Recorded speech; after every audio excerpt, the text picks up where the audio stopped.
Peace. I'm in the middle of transferring my meal planning from my binder to this wall chart, so I figured I'd do a quick video to give you a brief description of how I'm doing my meal planning and staying within budget. So what I have here is a wall chart that I purchased from Joann's, and at the time, actually they're still there. They're about $16.99, and I had a 50% off coupon, so I spent about $8 on it. And at the time, I was using it for science. We were putting our science words on this chart, but since we've incorporated notebooking, this chart has been sitting blank on our wall, and I really haven't used it for anything else. So this is a visual to keep me focused on what I want to meal plan for, and I know what my budget is, what I'm working with, and I can plan accordingly. So what we have here are some index cards, and it looks pink, but it's actually orange. Let me get a card so you can see. It's actually orange. And I got these from the Dollar Tree. You get about 75 cards in a pack, like that.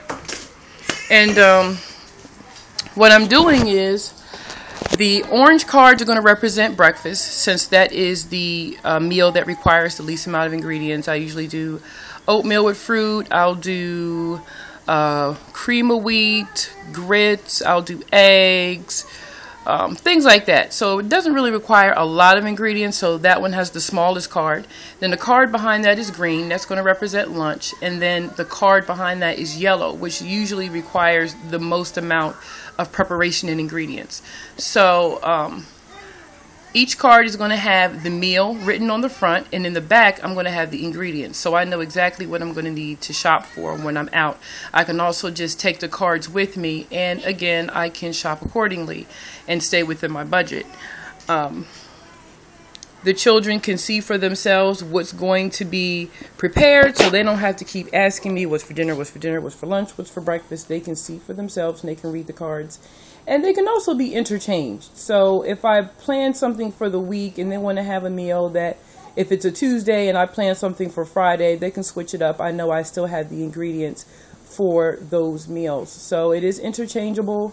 But this is a great visual for me to keep me focused, so I know exactly what I need to shop for. And also at the bottom, I'm going to add some incidental cards for any bulk items I need to shop for, in terms of keeping inventory and any items that I need to purchase if I'm prepping any meals. I do a lot of freezer prepping, so I'll know exactly what I need to shop for there as well. I also know what I'm shopping for if I have coupons.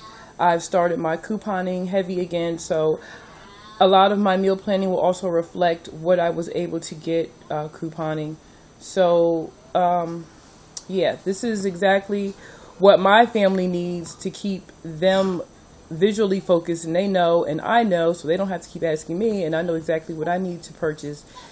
And inside my pantry, I actually have a sheet, an inventory sheet of all the herbs, the seasonings, and things of that nature that I keep in there. And I know when I need to purchase those things as well. So this is part of my budgeting system. And this is how we keep it going. Again, this is a literal work in process where I'm taking everything out of my binder and I'm putting it up on the wall.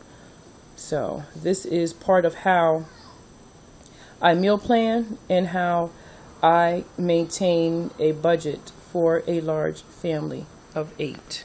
Peace.